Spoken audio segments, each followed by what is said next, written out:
मेरी तीसरी बोध संगति थी, उसके बारे में 4-5 बातें सुन लें आप फटाफट। क्यों मेरे पैर लगवा रहे हो? हे माता हो, हे बहनों, ठीक है ठीक। मैंने आपको जो थर्ड बोध संगति में पढ़ाया था, एक बार फटाफट उसको समझ लें। उस समय जो शासक था कौन था? अशोक। सम्राट अशोक की खास बात की जो सोच लेता था उसके पीछे नहीं हटता था। इसने एक युद्ध लड़ा था, कौन सा? कलिंग युद्ध। और इस कलिंग युद्ध में उसने चुनौती देकर कलिंग वालों को ढंग से ठोका, एंड पीटा, एंड मारा, एंड गुलाम बनाया, एंड खेतों में खूंटे गाड़ करके उनसे दासों की तरह काम कराया। बताया था मैंने एक दिन पहले। उसके इस कारनामे के बाद भी उसका गुस्सा शांत नहीं हुआ। तब एक बौद्ध भिक्षु था जिसका नाम था उपगुप्त। उसने अशोक को कलिंग की धरती पर ले जाकर के, उस युद्ध की भूमि पर ले जाकर के कहा कि मुझे बड़ा दुख है कि भारत का एक सम्राट युद्ध हार गया। अशोक ने कहा कि मैं युद्ध हार नहीं सकता किसी भी कीमत पर। उसने कहा साहब आप हार गए। उसने कहा नहीं, अभी मेरे सेनापति ने कहा मुझे कि मैंने युद्ध जीत लिया है। बोले तेरे सेनापति ना, वो तुझे गलत सूचना दी है। उसको शायद अपने जीवन की परवाह थी, इसलिए तेरी नजरों में चढ़ने के लिए, इसलिए अशोक जो युद्ध भूमि में गया उसके साथ। संध्या हो चुकी थी, तब उन्होंने देखा उपगुप्त के साथ कि लोगों के कटे हुए शरीर, कहीं तड़पती हुई मानवता, कहीं कटे हुए बच्चे, क्योंकि कलिंग की जनता सारी सैनिक थी। कलिंग कोई राजतंत्र नहीं था, इसलिए कलिंग युद्ध में जब हम पढ़ते हैं तो वहां किसी भी शासक का नाम नहीं मिलता, क्योंकि वो गणतंत्र था, राजतंत्र नहीं था। वहां कोई राजा नहीं था, वहां का हर स्त्री पुरुष सेना थी। इसलिए जब वो लड़े तो अशोक की सेना के सामने कलिंग के हर स्त्री और हर पुरुष लड़ा। अतः कलिंग की जनता जब कटी तो अशोक को जब लेकर के गए उपगुप्त, तो अशोक को बड़ा पछतावा हुआ। उसने देखा कि कहीं पर जो माताएं अपने छोटे छोटे 3-4-5 महीने के शिशुओं को अपने गोद में लेकर के एक हाथ से तलवार चलाती हुई कट गई है, और वो शिशु उनकी कटी हुई सिर कटी हुई उन महिलाओं के स्तनों से दुग्ध पान की कोशिश करते हुए बिलबिलाते हुए बच्चे, और उन बच्चों को, उन जीवित बच्चों को गिद्दड़ नोचते हुए और आपस में खींचते हुए किसी बच्चे का सिर को दूसरा गिद्दड़ और पैर दूसरा गिद्दड़ खींच खींच के भागते हुए अशोक ने देखा था, वो नजर आ। और तब उस उपगुप्त ने पूछा कि क्या भारत का एक सम्राट ये युद्ध जीता है, और आज मानवता हारी है, सम्राट की हार हुई है, और आज युद्ध जीत हुई है तो वो किसी शैतान की हुई है। तो शैतान है क्या? बोले नहीं। तो फिर तेरी जीत हुई कैसे? बोले सच में मैं युद्ध हार गया हूं। तो फिर अब हार गया है तो अब जीत की कोशिश कर। कैसे जीतूं? तलवार से किसी को जीता तो क्या जीता? अरे किसी को जीतना है तो दिल से जीतो ना, दिल से जीतो। किसी को दबाव से जीतोगे वो जीत नहीं है। एक दिन मौका पाकर कि वो बदला जरूर लेगा। किसी को ताकत से आप किसी का मुंह ढक्कन की तरह बंद कर दोगे कि आगे बोला तो ठीक नहीं है, वो सहन जरूर कर लेगा, लेकिन मौका देकर आपका एक दिन मुंह जरूर बंद करेगा, चाहे हमेशा के लिए करें या थोड़े समय के लिए। बदले का भाव बदला ही होता है, इसलिए उसका समाधान नहीं होता। तो अशोक को कहा था कि यदि तुझे जीतना है तो तलवार से नहीं, दिल से जीत जनता का मन। उसने कहा ठीक है, आज से मैं तलवार फेंक रहा हूं, और आज से मेरा धर्म बौद्ध धर्म है, और अब मैं बौद्ध धर्म के विकास के लिए, जनता के कल्याण के माध्यम से मैं लोगों का मन जीतूंगा। और आज से अशोक ने घोषणा की कि मैं अब भेरी घोष नहीं करूंगा, रणभेरी। भेरी जानते हो, जब युद्ध होता है तो वो बजाते हैं पौ पौ पौ करके, शंख नहीं रहे, भेरी। अरे कुछ इस तरह का उपकरण होता है, वो पड़ी होती है। तो भेरी घोष अब समझ गए हो बाकी। तो उसने कहा कि आज के बाद भेरी घोष नहीं होगा, आज के बाद यदि कोई बात होगी तो वो किसकी होगी? धम्म घोष। और इसी के लिए अशोक ने बौद्ध धर्म स्वीकार कर लिया। बौद्ध धर्म स्वीकार करने के बाद अशोक ने जब पता लगा उसको कि बौद्ध धर्म 2 भागों में बटा हुआ है, 2 भागों में दूसरी बौद्ध संघ थी। कौन कौन से 2 भाग? स्थिरवाद, थेरवादी और महासंघी। कल मैंने बांटा था। उसने कहा कि आज भी फूट चल रही है, तब उसने कहा बोले बुलाओ रहे उन बौद्ध भिक्षुओं को, किसके पेट में क्या क्या दर्द है, किस बात पर फूट है। इसलिए अशोक ने बौद्ध संगति अपनी राजधानी में बुलाई थी, पाटलिपुत्र में, और इसके चारों तरफ 3 लाख की सेना लगा दी। और 3 लाख की सेना लगा करके जिन सेना के हाथों में नंगी तलवारें थी, बोले कि किसके पेट में मरोड़े उठ रहे हैं, देखिए किस किस के मतभेद है। अब रहेगा मतभेद। इसलिए दोनों पक्ष जो थे, कौन कौन से, महासंघिक और थेरवादी, दोनों ने मिलकर के कहा कि हमारे अब कोई भी मतभेद नहीं है, कोई मनभेद नहीं है, आज के बाद में जो भी सिद्धांत हम सब मान लेंगे। अशोक का एक दोस्त था जिसका नाम था मोगली पुत्र तीस। उसने कहा कि 30 नए नियम बना दे रहे। नए नियम बना दिए गए और नए दर्शन का एक ग्रंथ लिखा गया जिसका नाम था अभिधम्म पिटक। तो दोस्तों बौद्ध धर्म की ध्यान रखें, आपके क्वेश्चन आएगा बौद्ध धर्म के ग्रंथों या बौद्ध धर्म का साहित्य क्या कहलाता है? पिटक नहीं, त्रिपिटक। नाम एकदम शुद्ध नाम क्या है? तो त्रिपिटक यानी 3 बार पटकना। एक बार बेटा उठा करके पटक दे, गुस्से में सूत बोले तो बेटा, सूत पटक, सूत पिटक। दूसरा प्रेम से कि भाई पहलवानी दंगल लड़ रहे हैं, मैं देखा ना तू हार जाना, मैं उठा के पटकूंगा, बोले ठीक है पटक दे, विनय, विनय पिटक। और जब दोनों ने नहीं माने तो तीसरी बार धम से पिटक, धम से पटकना, अभिधम्म पिटक। तो बौद्ध धर्म ग्रंथ कौन कौन से रहे? पहला सूत पिटक, दूसरा प्रेम से पटकना विनय पिटक, और तीसरा नहीं माने तो अभिधम्म पिटक। तो याद हो गए होंगे।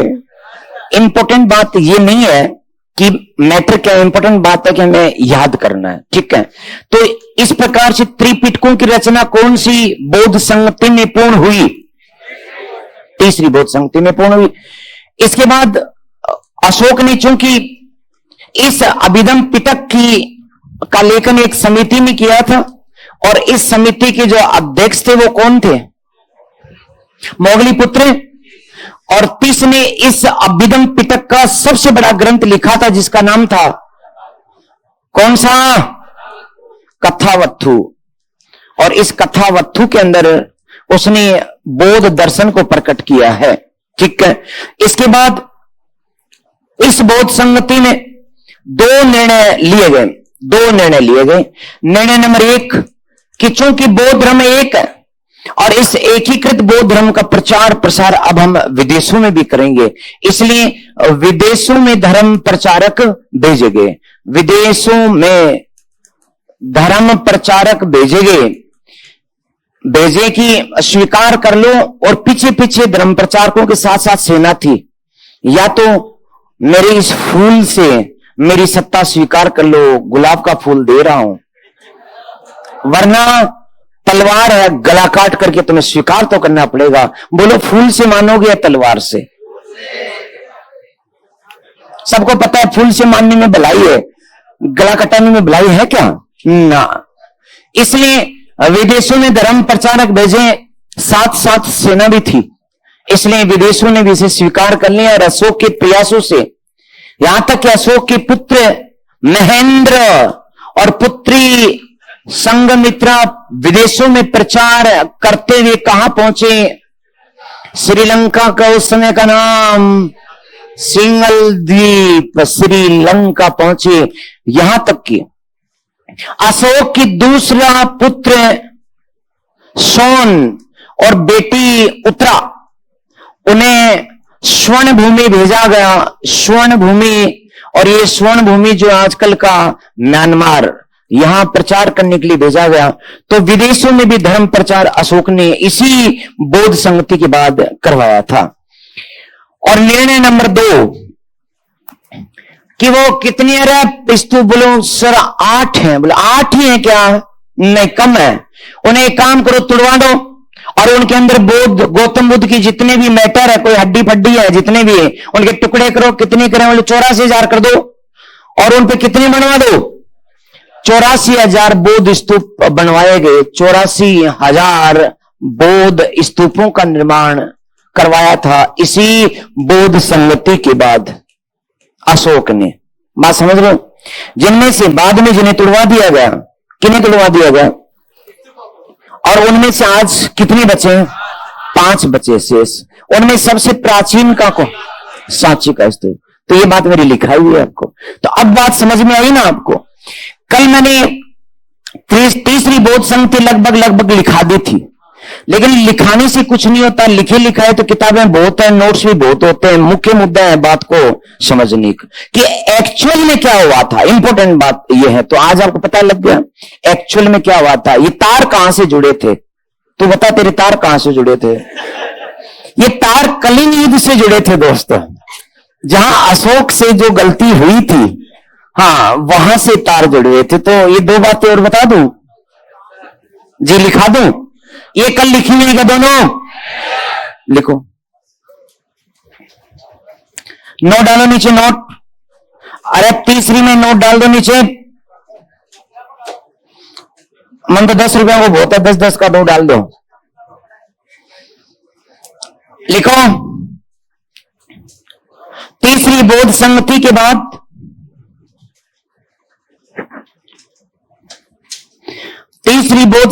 बाद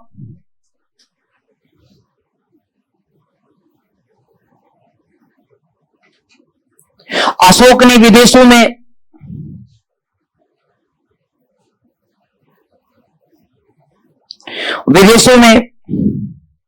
बौद्ध धर्म प्रचारक भेजे।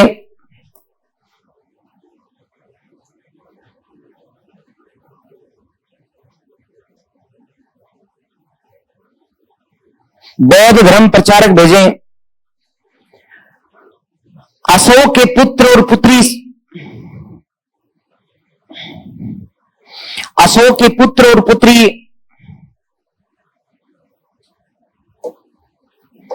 पुत्री, डैश मार के लिखे, महेंद्र और संघमित्रा।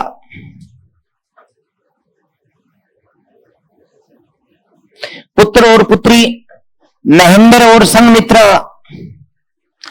डैश सिंगल द्वीप या श्रीलंका गए।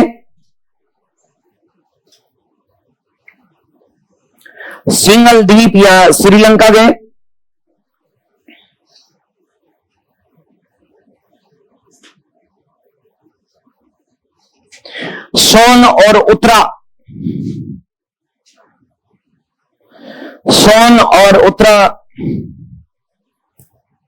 स्वर्ण भूमि या म्यांमार गए।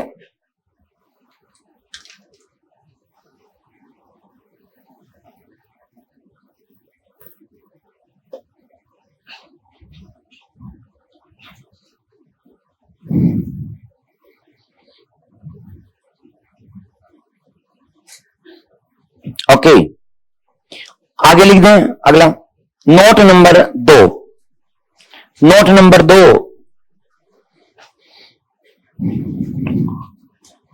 प्राचीन 8 स्तूपों को तुड़वाकर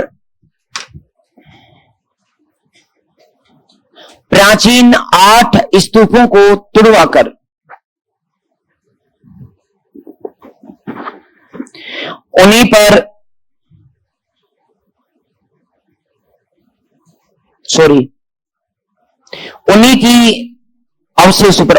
के अवशेषों पर ऐसे लिखोगे। 8 स्तूपों को तुड़वाकर कोमा, हो तो लिखो तो सही, लिखो। उन्हीं 8 स्तूपों को तुड़वाकर उन्हीं के अवशेषों पर, दोबारा सुनो, 8 स्तूपों को तुड़वाकर बोर्ड पर लिखा हुआ नीचे, उन्हीं के अवशेषों पर 84,000, वापस बोल रहे हैं, 8 स्तूपों को तुड़वाकर उन्हीं के अवशेषों पर 84,000 स्तूप बनाने का निर्णय लिया गया।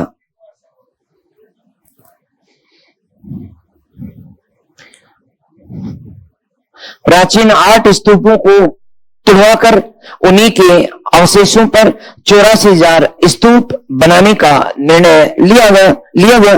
ओके, आगे लिखो। परंतु, हाँ इसी में परंतु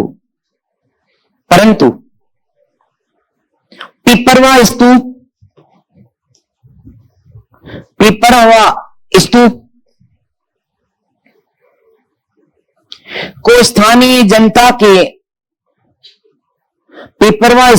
को स्थानीय जनता के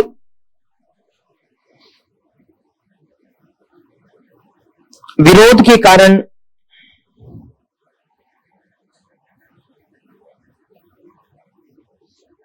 नहीं तोड़ा जा सका।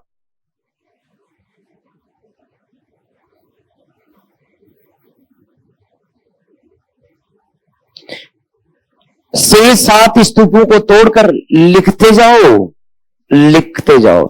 शेष 7 स्तूपों को तोड़कर, शेष 7 स्तूपों को तोड़कर, शेष 7 स्तूपों को तोड़कर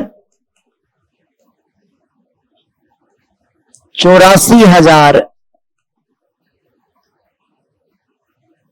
स्तूप बनाए गए।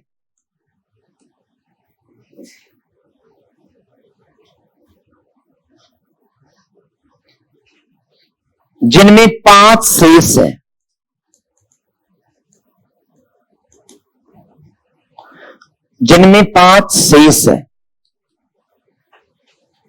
Number 1 Sanchi, number 2 Sarnath, number 3 Amravati, number 4 Bharhut और नंबर 5 तक्षशिला का।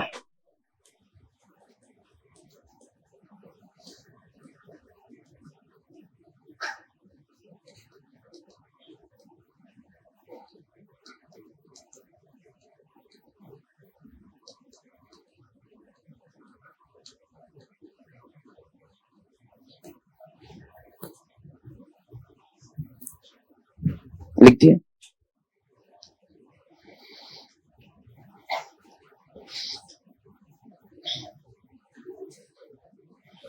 तो कंप्लीट बात अब हुई है, कल अधूरी थी बातें। हालांकि मैंने लिखा दिया था, चाहता तो वहीं खत्म था मैटर। आप लोग तो इतना ही पढ़ते हो जो कल पढ़ाया था, लेकिन आज आपको पता लगा कि असल में हुआ क्या था, ये तार जुड़े कहां से थे। जी,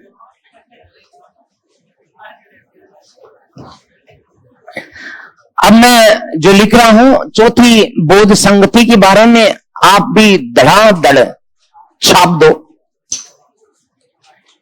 और साथ में जो होशियार विद्यार्थी हैं वो अपने कानों को खुला रखें, क्योंकि कभी भी इनाम का ऑफर आ सकता है होशियार विद्यार्थियों के लिए। तो चौथी बौद्ध संगति, तो होशियार विद्यार्थी ध्यान दें कि ये बौद्ध संगति का समय कौन सा, वर्ष कौन सा है, फटाफट बताओ। जो बताएगा उसको हाथों हाथ तुरंत 10,000 का इनाम है, मतलब तुरंत जेब से निकाला रही हो। मैंने वर्ष पूछा, वर्ष मतलब पहली क्या, व्हाट इज पहली ईस्वी, प्रथम ईस्वी यानी कि ईस्वी नंबर 1, गलत। क्या ईसा पूर्व कितना, अरे वर्ष 10,000 अभी कैश, अभी जेब से यूं। लेकिन अब तक लोगों के नेट खुल चुके हैं। 71, 72, 77, 78 ईसा पूर्व, ईस्वी, 78 ईस्वी। ओके, और भी कोई है? 72।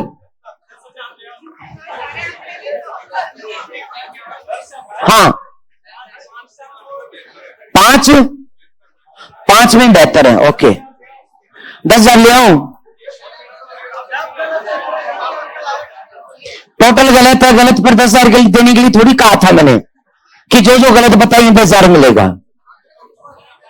ध्यान रखना, ये 72 का तो यहां कोई कनेक्शन भी नहीं है, ये तो उल जुलूल ऊट पटांग है।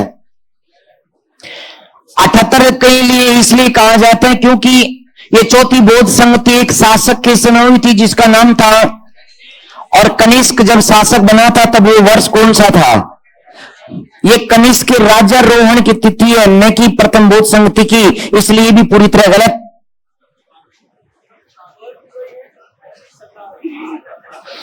तो दोस्तों सच बात है कि इसका कोई वर्ष है ही नहीं।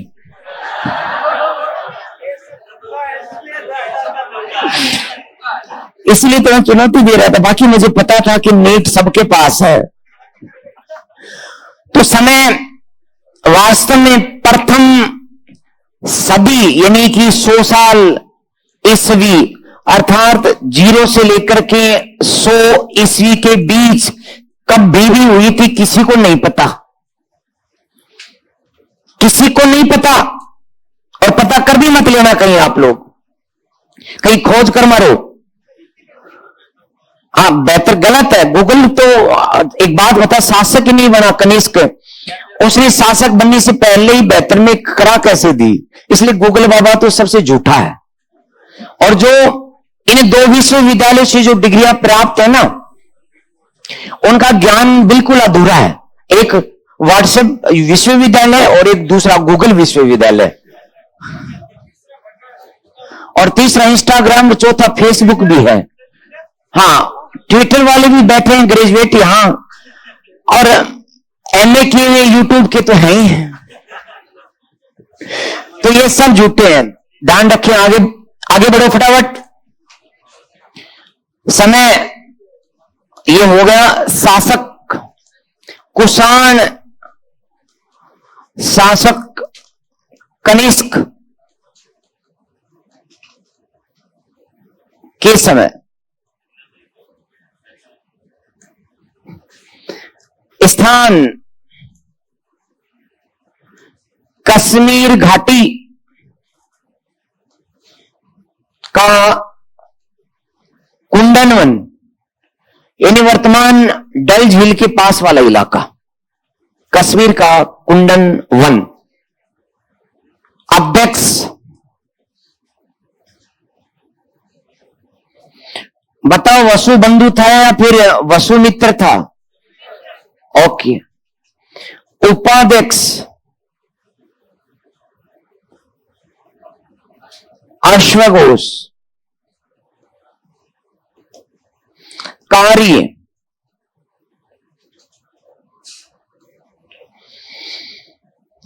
पुराने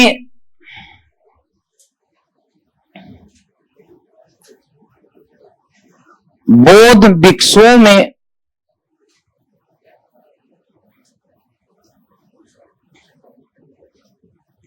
पुराने मतभेद उभरे एवं बौद्ध धर्म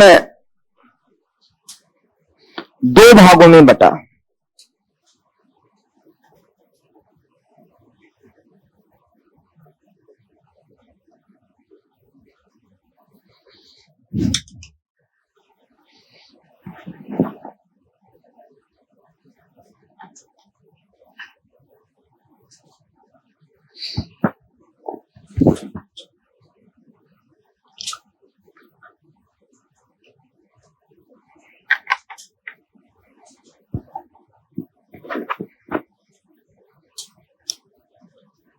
तो कार्य ये जो है, ये कार्य नंबर 1 है, या 1 नंबर डाल देना।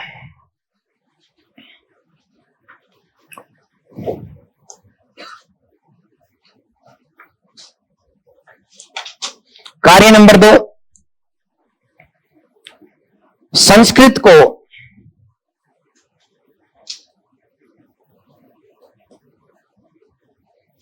बौद्ध धर्म की साहित्यिक भाषा स्वीकार किया गया। तीसरा, कार्य नंबर 3, कनिष्क ने सिक्कों पर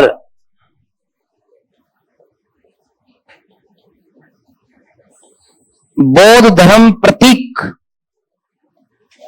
प्रतीकों का अंकन करवाया।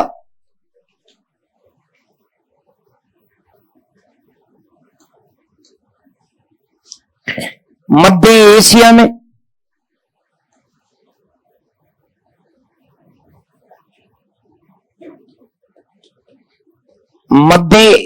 में बौद्ध धर्म प्रचारक भेजे।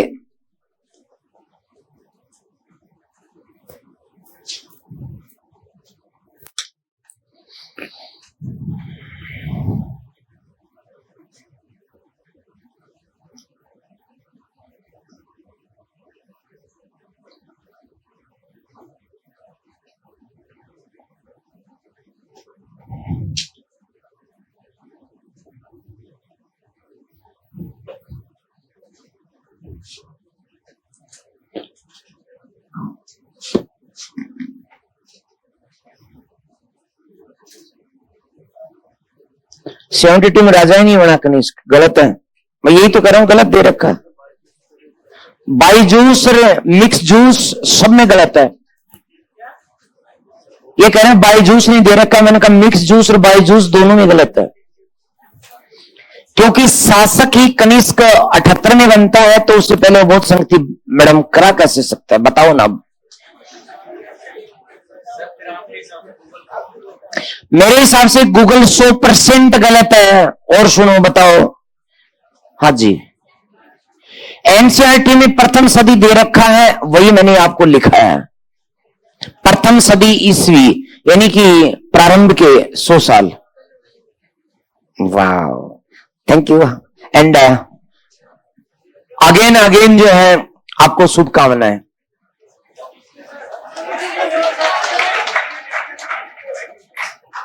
ये तो नहीं मांगा था और ले छिट्टे मार देता हूं। ये आपके जो सहपाठी हैं, ये एक्चुअली आपके जो सहपाठी हैं, ये एक्चुअली अपनी कलाम मैनेजमेंट की अंग भी है। इनके जो बड़े भाई है अपने यहां पर मैनेजमेंट के बहुत बड़े हिस्सा है, नाम मैं लूंगा नहीं, धर्मपाल जी, और उनके यानी इनके छोटे भाई के पुत्र हुआ है, इसलिए इनको भतीजा रत्न प्राप्त हुआ है, इसलिए अगेन बधाई है।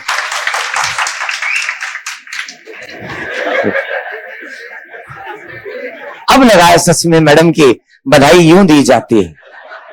वाह, मतलब कि लड़के हैं और सीटी ना बजे तो फिर लड़के कैसे,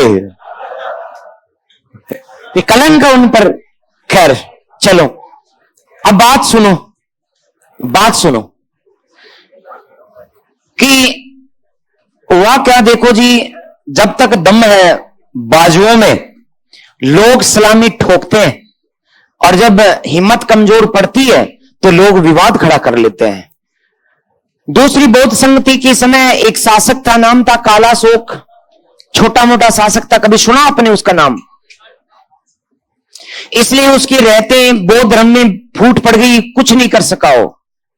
लेकिन नाम सुना था आपने अशोक का, सम्राट अशोक, भारत का एकीकृत किंग। जो भी उसके सामने आया सुपड़ा साफ कर दिया उसने। और जब उसने कहा कि तीसरी बौद्ध संगति किस किस को मतभेद है, मेरे को बताओ क्या पीड़ा है, कोई बताएगा? नहीं।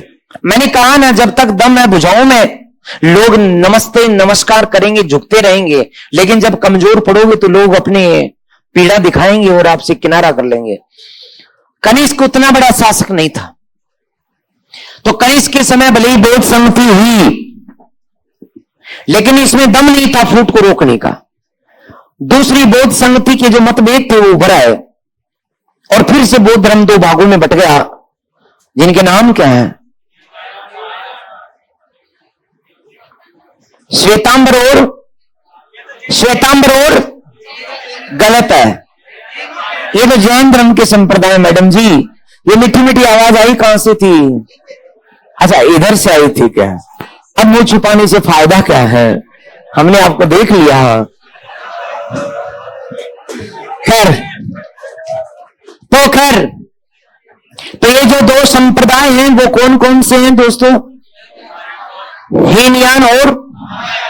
तो इन दो संप्रदायों में बट गया।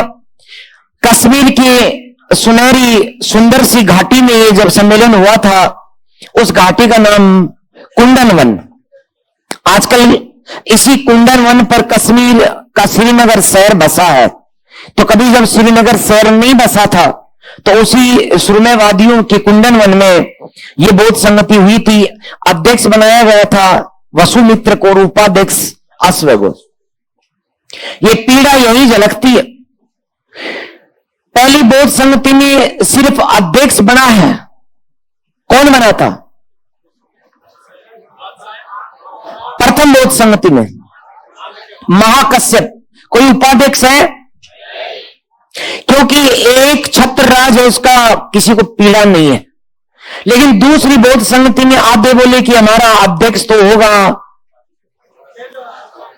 सर्वकामी, और इन्होंने कहा नहीं, हमारा अध्यक्ष होगा पुकुद कच्चायन। इसका मतलब मतभेद है ना, अध्यक्ष इनका और उपाध्यक्ष इनका, और दो भागों में बट गया। सर्वकामी वाला अलग, कौन सा? महासंगिक। और पुकुद कचान वाला अलग, कौन सा? स्त्रीवीरवाद या थेरवादी। यही कहानी यहां है। एक अध्यक्ष चुना गया क्या? नहीं, वसुमित्र को अध्यक्ष बनाते विरोध हो गया इसका और उपाध्यक्ष बनाना पड़ा। इसलिए इसके अनुयायी क्या बन गए और इसके अनुयायी क्या बन गए? महायान में बट गए। बात समझ रहे हो? ओके, अब मैं समझाता हूं आपको, यूं नहीं, मेरे साथ साथ उतारो। समय हो गया क्या? यार मेरा समय बहुत जल्दी हो जाता है, पता नहीं। 5 मिनट में एक्चुअली बाहर इंतजार करने वाले खड़े हैं, उनका मन निराश नहीं कर सकते। कल मिलेंगे हम। ओके दोस्तों, नमस्कार एंड बाय बाय।